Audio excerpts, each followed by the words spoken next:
श्रीमद् भागवतम स्कंद द्वितीय अध्याय 5 समस्त कारणों के कारण श्लोक संख्या 33। तदा संहत्य चान्योनम भगवच्च शक्ति चोदिताः सदसत्वमुपादाय चोभयं शुश्रूषुजदः। तदा वे सब संहत्य समवेत होकर च भी अन्योन्यम एक दूसरे को भगवान द्वारा शक्ति चोदिताः प्रत्युक होकर सत असत्वम मूलतः तथा गौणतः उपादाय स्वीकार करके च भी उभयम दोनों ससृजुः उत्पन्न हुआ ही निश्चय ही अदह यह ब्रह्मांड। भावार्थ एवं तात्पर्य श्री श्रीमदेशी भक्तिवेदांत स्वामी प्रभुपाद के द्वारा। इस प्रकार जब पूर्ण पुरुषोत्तम भगवान की शक्ति के बल से ये सब एकत्र हो गए तो सृष्टि से मूल तथा गौण कारणों को स्वीकार करते हुए यह ब्रह्मांड अस्तित्व में आया।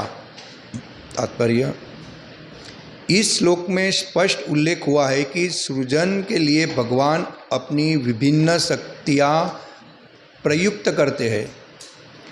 ऐसा नहीं है कि वे स्वयं भौतिक जगत में रूपांतरित हो जाते हैं। वे अपनी विभिन्न शक्तियों द्वारा तथा अपने पूर्ण अंशों द्वारा अपना विस्तार करते हैं। कभी कभी ब्रह्म ज्योति के आध्यात्मिक आकाश के एक कोने में आध्यात्मिक बादल प्रकट होता है और इस तरह आच्छादित भाग महतत्व कहलाता है। तब भगवान अपने महाविष्णु अंश द्वारा इस महतत्व के जल में शयन करते हैं और इस जल को कारणाव अर्थात कारण जल कहा जाता है। जब महाविष्णु इस कारण जल में सोते रहते हैं तब उनकी श्वास के साथ असंख्य ब्रह्मांड जन्म लेते रहते हैं। ये ब्रह्मांड तैरते रहते हैं और समस्त कारण जल में चारों ओर बिखर जाते हैं।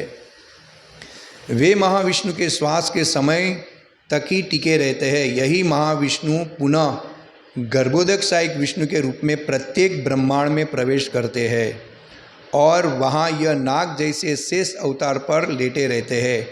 उनकी नाभि से कमलनाल फूट निकलता है और इस कमल के ऊपर ब्रह्मांड के स्वामी ब्रह्मा उत्पन्न होते हैं। तब ब्रह्मा इस ब्रह्मांड के भीतर सभी प्रकार के जीवों को उनकी इच्छा अनुसार विभिन्न प्रकार का आकार प्रदान करते हैं।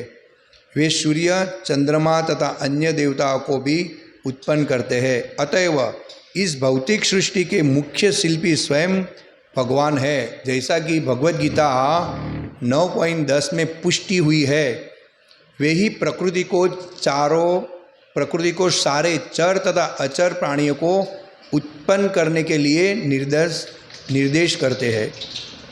भौतिक सृष्टि दो प्रकार की है। महाविष्णु द्वारा सामूहिक ब्रह्मांडों की सृष्टि जैसा ऊपर बताया गया है तथा एकाकी ब्रह्मांड की सृष्टि। इन दोनों का सृजन भगवान द्वारा होता है और इस तरह ब्रह्मांड अपना रूप धारण करता है जैसा हम देख सकते हैं। ओम अज्ञानतिमिरन्धस्य ज्ञानाञ्जनशलाकया चक्षुरुन्मीलितं तस्मै श्रीगुरुवे नमः। नमो विष्णुपादाय कृष्णप्रेष्ठाय भूतले श्रीमते भक्तिविकास स्वामी महाराज के नमः। नमो विष्णुपादाय कृष्णप्रेष्ठाय भूतले श्रीमते भक्तिवेदांत स्वामी के नमः। नमस्ते सारस्वती देवी गौरवाणी प्रचार निर्विशेष शून्यपाच्य दशतारिणी वंदेहम श्रीगुरुः श्रीयुतपदकमलं श्रीगुरुन् वैष्णववाच श्रीरूपं साग्रजातं सहगण रघुनाथावितं तं सजीवनं साद्वैतं सावधूतं परिजनसहित कृष्ण चैतन्य देवं श्रीराधा कृष्णपादं सहगण ललिता श्रीविशाखावितान च। हे कृष्ण करुणा सिंधु दीनबंधो जगतपते गोपेश गोपिका कांतम राधा कांतम नमस्तुते। तप्त कांचन गौरांगी राधे वृंदावनेश्वरी वृषभानुसुते देवी प्रणमामि हरिप्रिये वाञ्छा कल्पतरुभ्यश्च कृपा सिन्धुभैव च पतितानां पावनेभ्यो वैष्णवेभ्यो नमो नमः।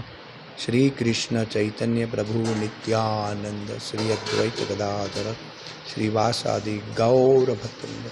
हरे कृष्ण कृष्ण कृष्ण हरे हरे हरे राम राम राम हरे हरे कृष्ण।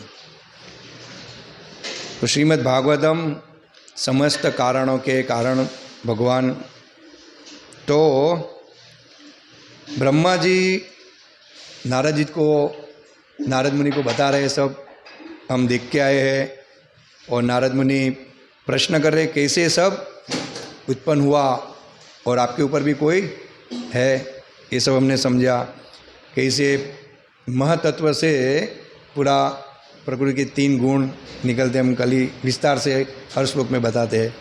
इसी तरह हम आगे बढ़े, फिर हमने देखा मन और इंद्रिया कैसे उत्पन्न हुई, 10 दिशाओं के देवता इत्यादि, और मन कैसे कार्य करता है, कैसे हमको ललचाता है, और हम आगे समझ पाए कि वास्तविक हम आध्यात्मिक जगत से आए और कैसे हमको ये भौतिक जगत में डाला गया है। इसे ब्रह्मा जी विस्तार से समझा रहे हैं। और जब ये 24 तत्व जैसे हमने देखा, इंद्रिया 10 इंद्रिया, मन बुद्धि अहंकार महतत्व, ये मिलने के बाद पूरा ब्रह्मांड का सर्जन होता है। तो इस श्लोक में ब्रह्मा जी बता रहे हैं तदा संह्यतम चान्योन्यम भगत शक्ति चोदिता। तदा वे सब जो भी सब है वो सब संहत्यम समवेत होकर च भी अन्योन्यम एक दूसरे की भगवत शक्ति भगवान की शक्ति द्वारा ये पूरा होता है। यानी कि ब्रह्मा जी स्वतंत्र नहीं है। जब तक भगवान ब्रह्मा जी को शक्ति प्रदान नहीं करते हैं तब तक ब्रह्मा जी कुछ नहीं कर पाते। यहाँ ब्रह्मा जी नारद जी को बता रहे हैं। तो अभी पढ़ते हैं हम भावार्थ में। इस प्रकार जब पूर्ण पुरुषोत्तम भगवान की शक्ति के बल से ये सब एकत्र हो गए, अबद्धु ये सब जब पूर्ण पुरुषोत्तम, भगवान को यहाँ पे पूर्ण पुरुषोत्तम कहा गया है क्योंकि भगवान पूर्ण है और हम अपूर्ण इंद्रियों के कारण अपूर्ण है। इसलिए हम बिना शास्त्र या बिना परंपरा द्वारा, और जिसने भगवान को जाना है, जो भगवान की शरण में है, और जो इंजीनियर है, ब्रह्मा जी इंजीनियर है, ब्रह्मा जी और सृष्टि का सर्जन करते हैं भगवान की शक्ति के द्वारा। तो जो ब्रह्मा जी ने बताया है और उनके द्वारा हम सुनेंगे कि ब्रह्मा जी क्या बता रहे, तभी हम ये सब समझ पाएंगे कि वास्तविक जीव का उद्देश्य क्या है, सृष्टि का संचालन कौन कर रहा है, ये सृष्टि का सर्जन कौन कर रहा है, विनाश कौन कर रहा है। लेकिन हम जो भौतिक पुस्तक है, जो कथाकथित लेखकों कथाकार ने लिख दिया है, उसे हम ये नहीं समझ पाएंगे कि वास्तविक ये ब्रह्मांड की उत्पत्ति कैसे होती है, कैसे जीव इसमें आता है, कैसे उसको शरीर मिलता है, कैसे मन बुद्धि अहंकार काम करते हैं, रजोगुण तमोगुण। ये जिसके पास संपूर्ण ज्ञान है और जो ज्ञान जिसको दिया गया है, जैसे एक ज्ञान भगवान ने ब्रह्मा जी को दिया था और ब्रह्मा जी नारद जी को बता रहे पूछने पर। तो इस तरह हम ज्ञान जो है, विज्ञान, ये विज्ञान है, कोई सामान्य विज्ञान नहीं, आध्यात्मिक विज्ञान है। इस तरह हम इसको समझेंगे, ग्रहण करेंगे, तो ही हम समझ पाएंगे कि सृष्टि के वास्तविक भोक्ता कौन है, सर्जनकर्ता कौन है, इसके मालिक कौन है, और कौन सर्वोपरि है। वरना हम समझ पाएंगे नहीं। तो इस तरह हमें ये श्रवण करना चाहिए और इस तरह हमें समझना चाहिए परंपरा द्वारा, तभी हम समझ पाएंगे कि वास्तविक हम कहाँ फंसे हुए हैं। तो इस तरह भगवान की शक्ति के द्वारा सब एकत्र हो गए। तो सृष्टि से मूल तथा गौण कारणों को स्वीकार करते हुए यह ब्रह्मांड अस्तित्व में आया। अब ब्रह्मांड અહીંયા સર્જન થઈ ગયું છે। હવે અહીંયા પ્રભુપાદ તાત્પર્યમાં લખે છે કે આ બ્રહ્માંડ સર્જન થઈ ગયું, હવે આ કઈ રીતે બ્રહ્માંડો નીકળે છે મહાવિષ્ણુમાંથી. આમાં બધું લખે કે કેવી રીતના એની અંદર ભગવાન પ્રવેશ કરે છે, કેવી રીતના બ્રહ્માજીને ઉત્પન્ન કરે છે. હવે બ્રહ્માજી તો પહેલાં પ્રગટ થઈ ગયા, જેમ આગળના શ્લોકમાં મેં કીધું. તો आप हमको प्रश्न होता है कि ब्रह्मा जी तो अभी प्रकट होएंगे, तो ब्रह्मा जी को कैसे पता चला? हाँ, लेकिन ब्रह्मा जी को भगवान के नाभि कमल से प्रकट किया और भगवान ने दिव्य ज्ञान प्रदान किया था, और वही ज्ञान ब्रह्मा जी यहाँ पे बता रहे हैं कि वास्तव में मेरे पहले भी कोई ऊपर था. जैसे हमको कोई चीज़ पता नहीं रहती है, हमको काफ़ी चीज़ पता नहीं रहती है, लेकिन वो अस्तित्व में होती है. हाँ, जैसे हम फॉरेन नहीं गए हैं तो फॉरेन में काफ़ी आधुनिक टेक्नोलॉजी है. हमारे यहाँ पहले मोबाइल नहीं था, टीवी नहीं था, हाँ, रेडियो इत्यादि भी नहीं थे, लेकिन फॉरेन में थे. लेकिन जो जानकार आदमी वहाँ पे है वो आके अपने को बताते हैं, तो इसी तरह हम दूसरे को बताते हैं. ये तो भौतिक सब बात हुई, लेकिन ब्रह्मा जी को ये भगवान ने इस तरह बताया सर्वप्रथम. और ब्रह्मा जी यहाँ पे नारद मुनि के सामने प्रस्तुत कर रहे हैं. और नारद मुनि इसीलिए पूछ रहे हैं कि कलयुग के जो जीव है बद्ध अवस्था में, वो सब ये जानकर कैसे बाहर निकले और वास्तविक भगवान के धाम में कैसे जाए. हाँ? तो इस श्लोक में स्पष्ट उल्लेख हुआ है कि सृजन के लिए भगवान अपनी विभिन्न शक्तियाँ प्रयुक्त करते हैं. ऐसा नहीं कि वे स्वयं भौतिक जगत में रूपांतरित हो जाते हैं. ये जगत जो बनाया, सृजन हुआ, और जब ये जगत का विनाश हो जाता है तो भगवान भी अंदर रूपांतरित हो जाए, ऐसा नहीं है. भगवान इससे पृथक है. हाँ, भगवान से सब कुछ निकला है. और भगवान कृष्ण जो है वो सर्वोपरि है, सबके कारणों के कारण. और वहाँ से भगवान कैसे विस्तार करते हैं इस श्लोक में बताया कि जो पुरुष अवतार भगवान के 3 हैं, महाविष्णु, गर्भोदक्षायक विष्णु और शिरोदक्षायक विष्णु. तो यहाँ प्रभुपाद इसका उल्लेख कर रहे कि भगवान कैसे पूरा ब्रह्मांड का संचालन करते हैं. हाँ, वे अपनी विभिन्न शक्तियों द्वारा, अपने पूर्ण अंशों द्वारा अपना विस्तार करते हैं. कभी कभी ब्रह्म ज्योति के आध्यात्मिक आकाश के एक कोने में आध्यात्मिक बादल प्रकट होता है. अन्य आगे का वापिस यहाँ पे ले रहे कि जो पूरा ब्रह्म ज्योति है, हाँ, उसमें से एक कोने में से एक आध्यात्मिक बादल प्रकट होता है, और वहाँ से ही ये ब्रह्मांड, इस सृष्टि का सर्जन होता है. यानी कि हम एक कोने में पड़े हुए, आप देखिए, और हम भगवान के अंश से ममे वांसे जीवलोके जीवभूत सनातन मन षष्ठानी इंद्रियाणी प्रकृति स्थिति कर सकती. यानी कि हम भूल चुके हैं कि वास्तविक हमारा संबंध भगवान से, आध्यात्मिक हमारा संबंध है, भौतिक संबंध नहीं. हमको जड़ जगत में डाला गया, जैसे शिव जी को बीज दिया और फिर शिव जी ये भौतिक जगत में ये जीव को डाल दे. लेकिन हम आए कहाँ हैं? वास्तविक भगवान के धाम से. ये तो एक कोने में एक बादल प्रकट होता है, और इस तरह आच्छादित भाग महतत्व कहलाता है. वो महतत्व कहलाता है. हम सब ये आगे चर्चा कर चुके हैं. तब भगवान अपने महाविष्णु अंश द्वारा इस महतत्व के जल में शयन करते हैं.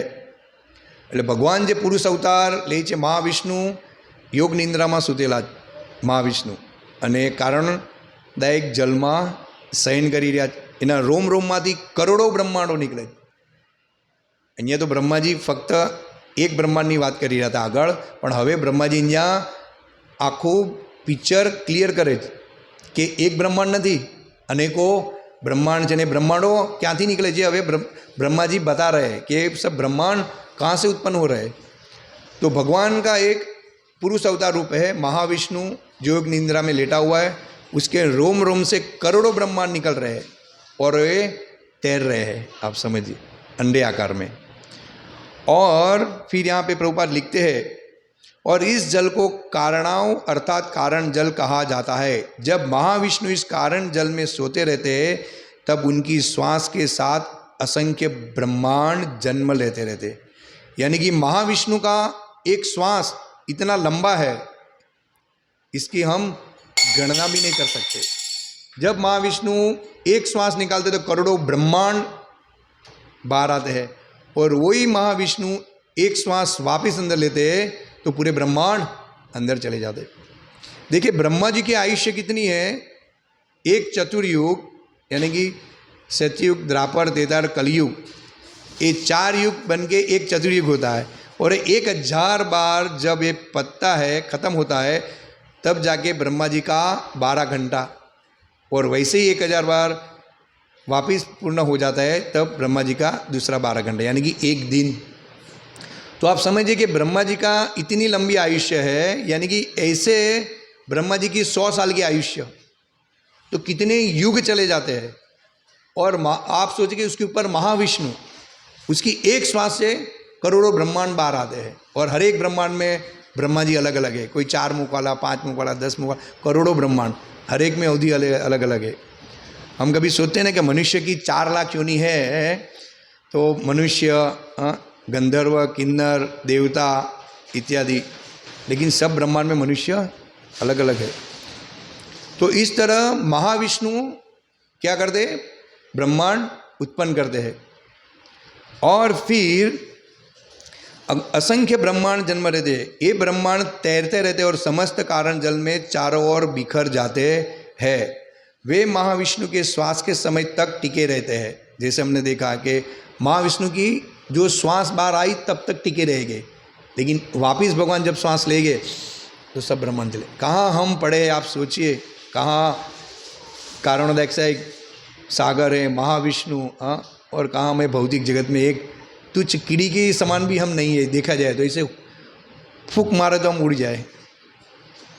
और इतना आध्यात्मिक ज्ञान हमको प्रभुपाद के द्वारा मिला है। हम बहुत भाग्यशाली है, बहुत, यानी कि हम कल्पना नहीं कर सके। प्रभुपाद का हम ऋण चुका ही नहीं पाए। आप समझ लीजिए कि इतना ज्ञान हमको प्रभुपाद ने एक गुरु परंपरा द्वारा दिया है। यदि महाविष्णु एक पुनः गर्भोदय एक विष्णु के रूप में प्रत्येक ब्रह्मांड में प्रवेश करते हैं और वहाँ यज्ञ नाग जैसे शेष अवतार पर लेटे रहते हैं, उनकी नाभि से कमल नाल फूट निकलता है और इस कमल के ऊपर ब्रह्मांड के स्वामी ब्रह्मा उत्पन्न होते हैं। और जो सब ब्रह्मांड है उसके अंदर महाविष्णु उनका रूपांतर करके खुद गर्भोदय विष्णु में वो ब्रह्मांड में प्रवेश करते हैं, और उसकी नाभि कमल से किसको प्रकट करते हैं, ब्रह्मा जी को। जो ये ब्रह्मा जी यहाँ पे नारद जी को सब बता रहे हैं। और हम सब जगह पे देखते हैं कि फोटो में भगवान शेष ने यहाँ पे लेटे हुए हैं और लक्ष्मी जी पैर दबा रही है। ऐसे करोड़ों लक्ष्मी भगवान की सेवा कर रही है। चिंतामणि प्रकर रस पद्मसु कल्प वृक्ष लक्षावृतेषु शुरभि विपलायंतम लक्ष्मी सहस्त्र शत सम्र सेव्यमाय। गोपियों और लक्ष्मी के द्वारा भगवान सेवित है, और लोग बोलते हैं दरिद्र नारायण। देखो तो सही भगवान की विशालता, शक्ति, इसका हम अनुमान, हम कल्पना भी नहीं कर सकते इस मन और हमारी बुद्धि से, जब तक हम आध्यात्मिक ज्ञान को स्वीकार नहीं करते हैं। तो इस तरह वो गर्भोदय से एक विष्णु उस ब्रह्मांड में प्रवेश करते हैं और ब्रह्मा जी को उत्पन्न करते हैं।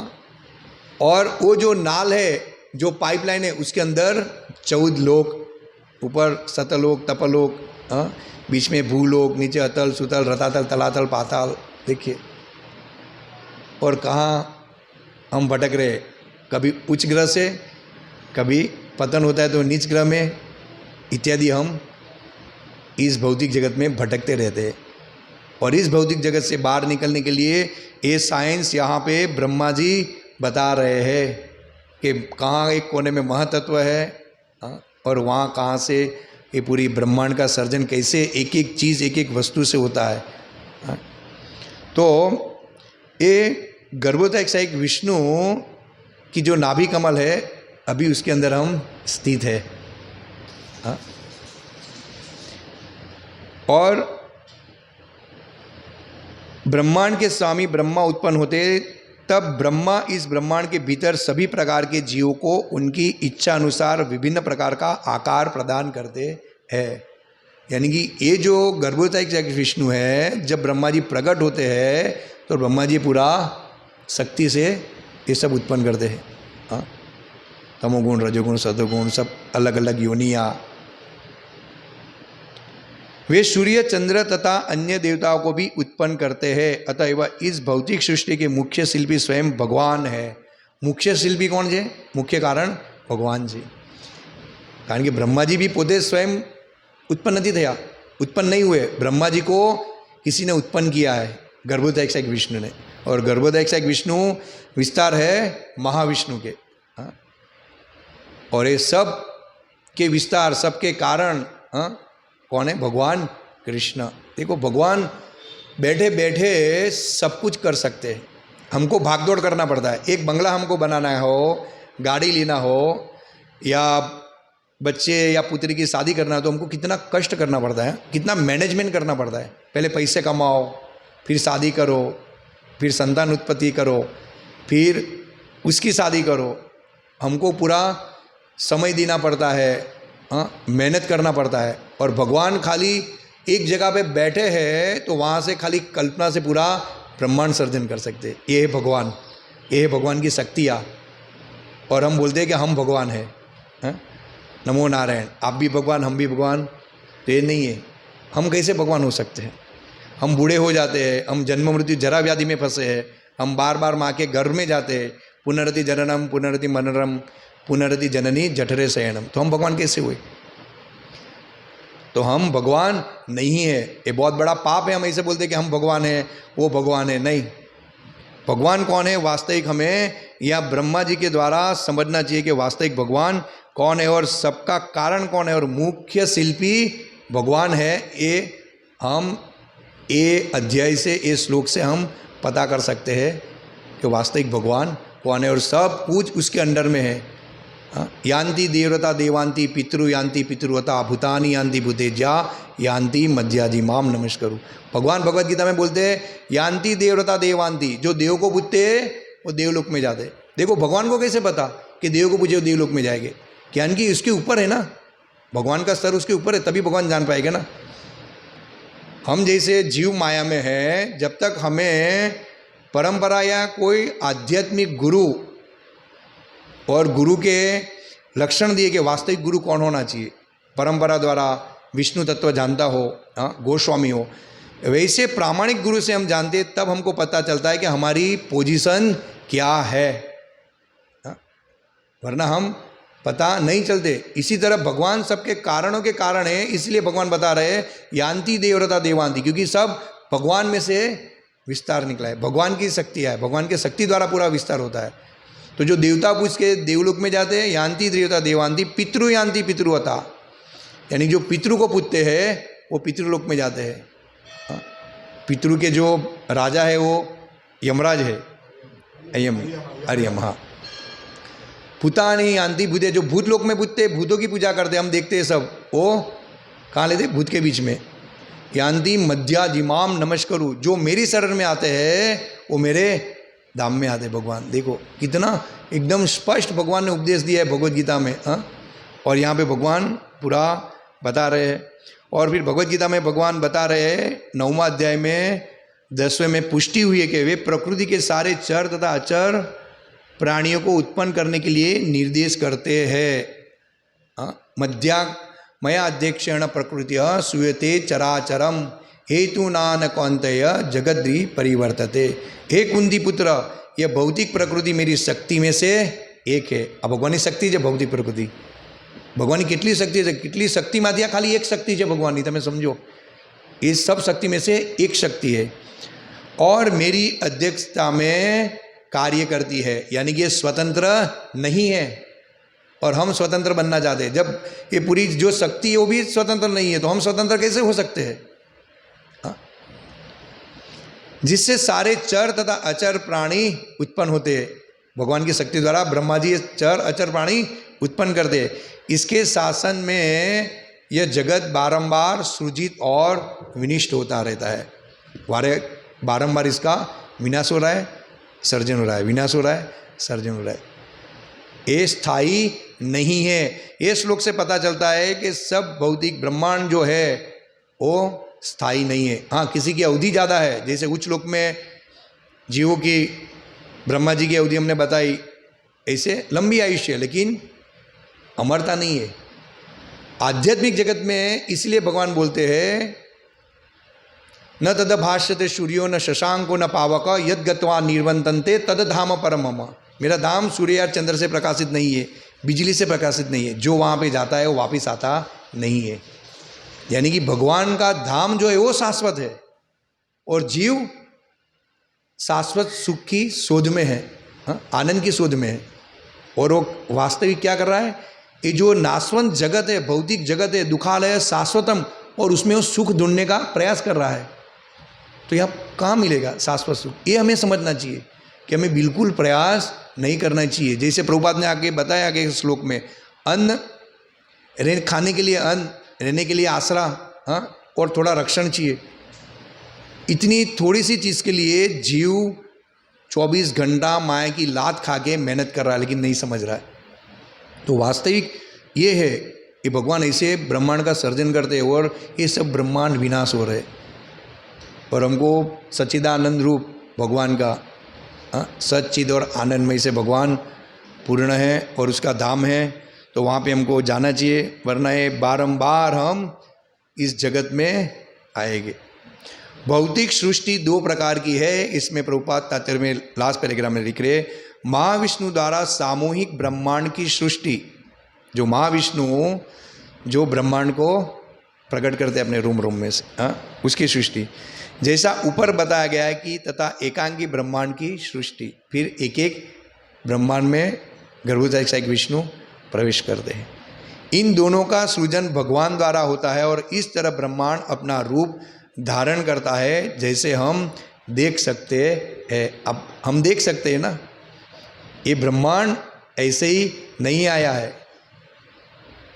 कोई डार्विन की फिलोसॉफी है कि बंदर में से बंदर आया, तो ऐसा नहीं है। अभी भी बंदर है, तो कहाँ अंदर से मनुष्य आ रहे, तो ये गलत है। हम देख सकते हैं, यहाँ पे प्रभुपाद लेके जैसा हम देख सकते हैं, हमारे पास बुद्धि दी है, मनुष्य को बुद्धि दी गई है। और जो आध्यात्मिक शास्त्रों की अवगणना करता है वो वास्तविक मनुष्य नहीं है, वो नास्तिक है। जैसा आगे बताया गया कि चैतन्य महाप्रभु बोलते हैं कि नास्तिक कौन है। हम सोचते हैं कि भगवान की जो शरण नहीं लेते, भगवान को मानते ही नहीं, वो नास्तिक है, वास्तविक नास्तिक है। लेकिन जो शास्त्रों और वेदों की अवहेलना करता है, उसको स्वीकारता ही नहीं है, वो सबसे बड़ा नास्तिक है। क्योंकि उसको पता ही नहीं चलता है ना कि वास्तविक मेरा उद्देश्य क्या है, भगवान कौन है। जब शास्त्र स्वीकारेंगे तब उसको पता चलेगा। तो इस तरह भगवान पूरी ब्रह्मांड की रचना करते हैं, सर्जन करते हैं, पालन करते हैं। कैसे ब्रह्मांड महाविष्णु में प्रकट होते हैं और कैसे अंदर गर्भोदय से एक विष्णु प्रवेश करते हैं और कैसे ब्रह्मा जी को प्रकट करते हैं और कैसे ब्रह्मा जी सृष्टि बनाते हैं, ये पूरा यहाँ पे श्लोक में बताया गया है।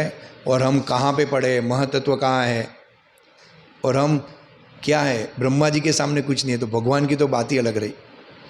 तो ये चैतन्य महाप्रभु ने हमको बहुत बड़ी कृपा की है, और ये सब समझने के लिए हमें पहले भगवान की शरण लेनी पड़ेगी।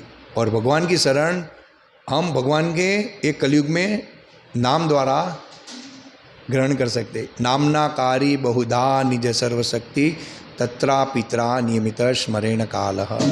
भगवान का नाम भगवान से अभिन्न है। इसलिए ब्रह्मा जी नारद को बता रहे हैं कि कलयुग में हरि नाम के अलावा कोई रास्ता नहीं है। हरे नाम हरे नाम एव केवलम कलो नास्ते कलो नास्ते यतिरन्यथा। यानी कि ये सब ज्ञान ग्रहण करने के लिए हमें पहला भक्त बनना पड़ेगा और भगवान की शरण में जाना पड़ेगा। उसका एक सरल मात्र उपाय है, महामंत्र जो ब्रह्मा जी ने दिया है, नारद जी को बताया था, हरे कृष्ण कृष्ण कृष्ण हरे हरे, हरे राम राम राम हरे हरे। हरे कृष्ण। किसी को भी प्रश्न हो तो पूछ सकते हैं। श्रीमद् भागवतम की जय, श्रील प्रभुपाद की जय। वांछा कल्पतरुभ्यश्च कृपा सिन्धुभ्येव च पतितानां पावनेभ्यो वैष्णवेभ्यो नमो नमः।